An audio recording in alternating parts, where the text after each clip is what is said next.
What's good, everyone? Welcome back to the show recap with Mo, where we're getting ready to get into another episode breakdown of Tyler Perry's Ruthless. But before we get into this thing, make sure to like and subscribe to this channel so you don't miss shit that's going down, alright? So the episode we're getting ready to get into is Season 4, Episode number 11, titled State of Emergency. Now, the synopsis for this episode states, the camp prepares for war when agents arrive in search of an important man.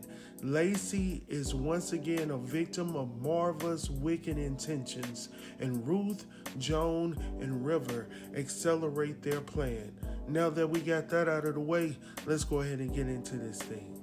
Alright, y'all, I don't even know where to start, but I guess I'll start a little bit at the top, a little bit in the middle. It was just so much going on in this episode. I was like, damn. So we kicked this episode off with Marva, better known as the elder mother, bringing a plate of food over to the Highest's trailer, and he's running in there, and following behind him is Daikon. Now, the elder mother is like, what's going on? Like, Highest, I got your food. He ain't trying to hear that. He's running into his trailer, so she could tell something of urgency is going on at this point. So she's asking Daikon, like, what's going on? Like, what's going on? And he doesn't respond. He simply points up, and all of a sudden we hear the siren going off, right? So she immediately is like, oh my gosh, everybody go ahead and head to the trailer. So after hearing that, the ladies run over to the kitchen and they whip up the secret punch, the one that lets everybody go to sleep and go see the Raku. And the residual who are outside actually go grab their pistols or whatnot to defend themselves from the government. So I was like, oh hell, what's going on?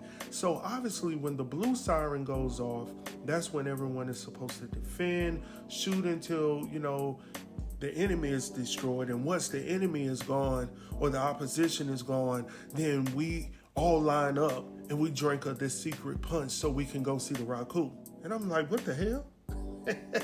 Like, I will be dead ass last. Hopefully they're gonna run out of that punch because they only had 2 jars of it, or 2 bowls of it or whatnot. So, what type of plan is this, your highest? Anyhow, going on from there, we see the Highest coming out. He's like, look, bring me my gun. And the security guard that's with him, he was like, here you go. And he was like, what's this? He was like, it's a gun. He was like, oh no, bring me a bigger gun. So he gives him his gun. And he was like, what is this? He was like, it's a larger gun. He was like, no, bring me a bigger gun. And then, what's his name? River shows up. And he tells River to go to, his trailer or whatnot to go get his gun, out of the trailer. So all of a sudden they bring this huge ass gun out of the trailer where they have to post it up on the benches or whatnot. I was like, what type of, what, what are we about to do, bro? I forgot to say as well. So when the Highest sent River into his trailer, while he was in the trailer, River was getting ready to go up under the bed to, retrieve the gun or whatnot. But before he got there, he saw some money hanging out of the bed. So he was like, shit, what is this? So he goes off, he pulls that $100 bill up out of there, looks at it real good, reaches up under the mattress, lifts the mattress up, pulls the little secret compartment open, and all of a sudden, all the money that they just got from the bank is right there for the taking. I was like, please don't do it right now, bro. Please don't do it right now. But anyhow, he put it back where it was, knocked over some shit, put it back where it was, and headed back outside. So anyhow, going on from there, we see the trucks pulling up outside of the gate or whatnot. I was like, oh, hell, here it goes. So we see Agent Walton and Kai come up out of the truck to introduce themselves to Daikon. So Daikon is supposed to go out there, figure out what's going on, and then send them on their way or whatnot. So when Agent Walton and Kai come up, they were like, hey, what's good? We're looking for a specific person. Daikon is like, well, who you looking for? So they show him a picture of Aaron. He was like, no, I haven't seen him. And they was like, are you sure? He was like, no, I haven't seen him. So anyhow, long story short, they say that this guy's a very important person. And he was like, okay, how is that? And Kai's like, well, why would you need to know if he's not there? And he was like, well, just in case he does show up, then, I can call you guys and let you know. So he was like, okay. So his father just so happens to be third in command after the president. I was like, oh, okay. So he's pretty high up. So going on from there, they tell Daikon that his cell phone pinged off the nearest tower around that, that vicinity or whatnot. So he was like, okay, well, he's not here. And they're like, well, do you mind if we look around? He was like, absolutely not. Without a warrant? No, it's not going down. So she was like, okay. So while they're in the midst of talking to Daikon, the men that came along with them are going around the camp slightly. And they're noticing that people are hanging out in trees. They got the gun, they have it down pat, man. Like the highest got it set up like a real damn military, camp or whatnot, because he got people everywhere, locked and loaded, and pointed directly at the agents, right? So the people in her ear like, look, we need to get up out of here. We need to roll up out because we can't defend against everybody. And then, back inside of the campgrounds, we see River's ass up there talking to the highest, trying to get in his head. Like, well, let me go up there and talk and figure out what's going on as well. The highest is like, what you gonna do, River? He was like, well, I can sort of listen. But the first thing this man does when he comes up to the gate, he comes out of the gate and starts talking. Like, I didn't know that was listening. Like, he was like, hey, how y'all doing?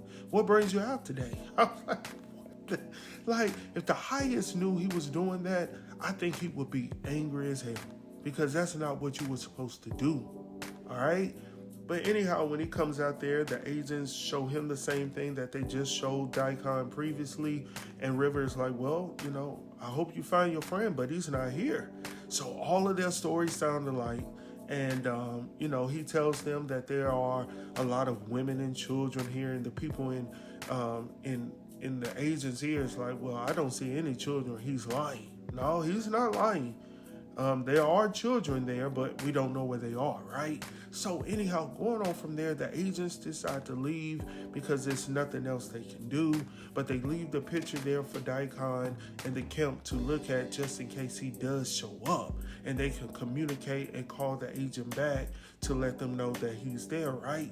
So anyhow, they leave, but they really don't believe what Daikon is selling, all right? So they're headed back to the office, the sheriff's office or whatnot. Oh, and Daikon is like, hey, next time y'all come out here, bring somebody we know. We're a little more, at ease when it's somebody we know, because next time we might not be too favorable, all right? So anyhow, when they roll out, Daikon and River head back over to talk to the highest. So the highest is like, okay, what's going on? Like, what did they say? What are they looking for? And Daikon is like, they're looking for him. He shows him the picture of Aaron, and he was like, oh, really? So the highest is like, well, who is he? And that's the question on the street. Like, we want to know who he is. But my problem here with Daikon is, why did he not convey to him what the agents just told him? Maybe he didn't trust them, but they just told him that his father was number 3 on the power pole here. Like, right underneath the president, the vice president is his father. So obviously he's a senator. So we need to work through those things and tell the highest what he needs to know. But obviously he's trying to keep that for himself. So when he tells him to go get Aaron, he goes in there talking about, who are you? And Aaron tries to lie and say, well, I'm Aaron. We know you, Aaron. We know who you are. We know your name, but who are you? He was like, I'm Aaron. So by this time, Daikon is like, okay, you want to play these games. So he was like, so if I look you up on the computer and I find out anything that you're not telling me right now, it's going to be very, very bad for you.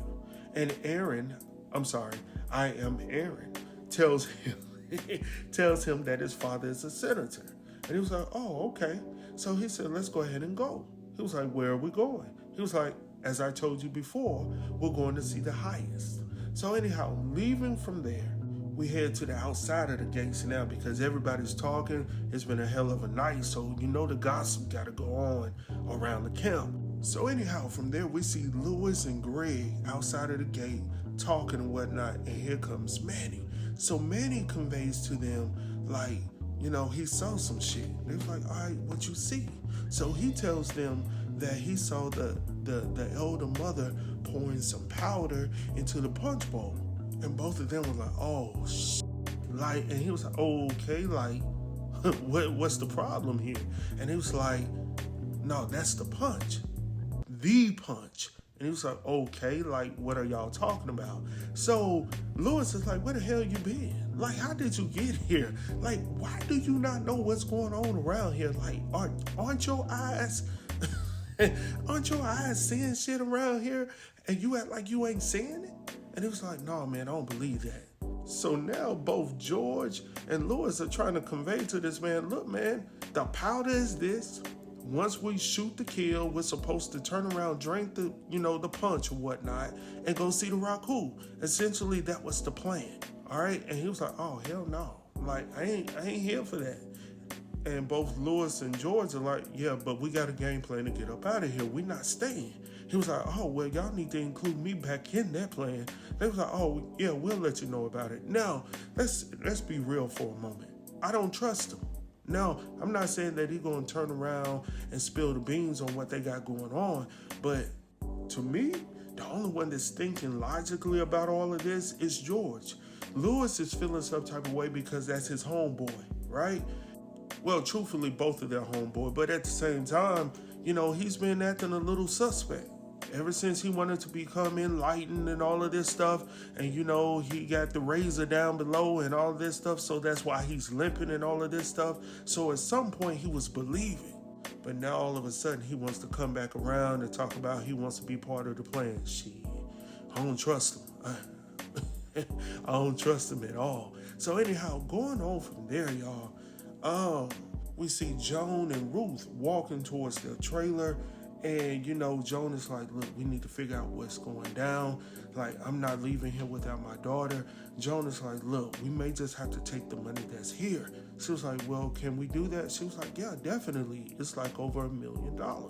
So she was like, okay, that sounds cool, but I'm definitely not leaving here without my daughter. Everybody knows that, Ruth. You've already said it numerous times. Everybody knows you're not leaving the compound without your daughter. Now here comes River. Now when River comes over, he's like, look, we need to move tonight around 3 a.m. in the morning. Like, we need to get all of this shit rolling into rotation. And by 3 a.m., we need to be getting up out of here, right? And he says, hey, I know where the money is. They was like, well, where is it? He told them exactly where the money was. And he says, the plan is for the highest to call me in tonight to do what we do. And I'm going to get him real high. And he going to pass out. And then we're going to go from there. So that's his plan. He also mentions that he has a security guard. That's a lover of his. And he was like, well, why didn't we know anything about that? He was like, well, I don't go around telling all my business. I don't go around telling all my business. But anyhow, he's going to help us out. And Ruth is like, I don't know about that. And she doesn't trust him. Joan is like, look, we don't have any other choice but to trust him at this point. So anyhow, going on from there, we head over to the highest's trailer where we see Aaron being brought into the trailer by Daikon and the security guard.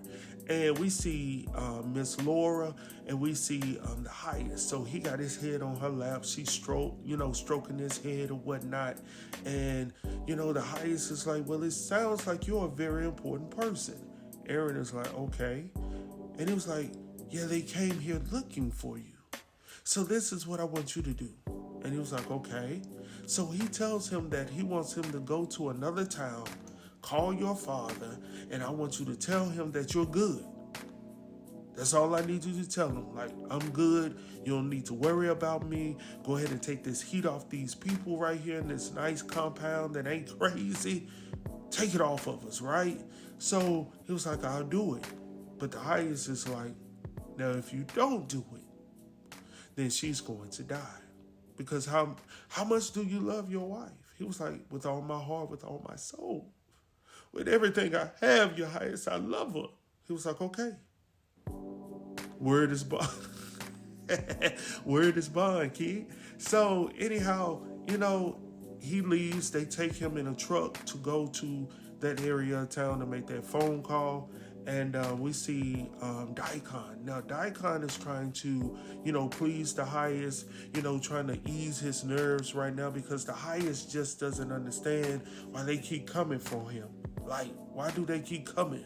Why do they keep coming, Daikon? And he was like, I don't know, but let me ease your mind and ease this pain. The highest is like, I want Ruth. And I was like, shit, me too. So anyhow, Daikon is hurt. Shit, the way he looked when that man said, I want Ruth. He was like, what? Like, for real? Like, he didn't say that, but you could tell that's what he was saying in his head. So anyhow, he goes outside, and who's standing outside waiting to come in? River's ass. So River's standing on the sidewalk talking about, hello? Is it me you're looking for? He was like, hell nah. He want Ruth. And to see both Daikon and River hurt about the highest wanting to see Ruth kill me. Man, I laughed my ass. I laughed my ass off, bro. So he goes to go get Ruth, and he tells her, hey, he want to see you. She was like, oh, shit, like, for real? He was like, does he ever get high with you? She was like, no, he doesn't. Because he want to be in his same mind when he see her. He want to remember and recall everything that she got going on, River. That's why he don't get high with her. Shit, I wouldn't either. So anyhow, Ruth is like, well, whatever you do, make sure you do it by 3 a.m. Because remember, the plan is for us to get up out of here. So anyhow, going on from there, we see River outside of the gates talking to Peter. Now, Peter just so happens to be one of the security guards for the highest.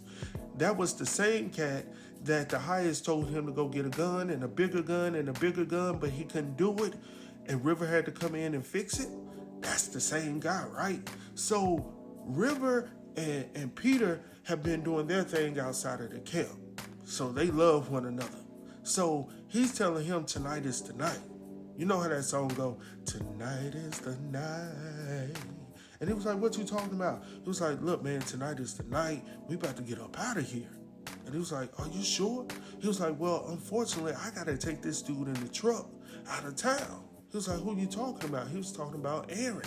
So now all of this, it's just messed up from the beginning because Ruth ain't trying to go nowhere without her daughter.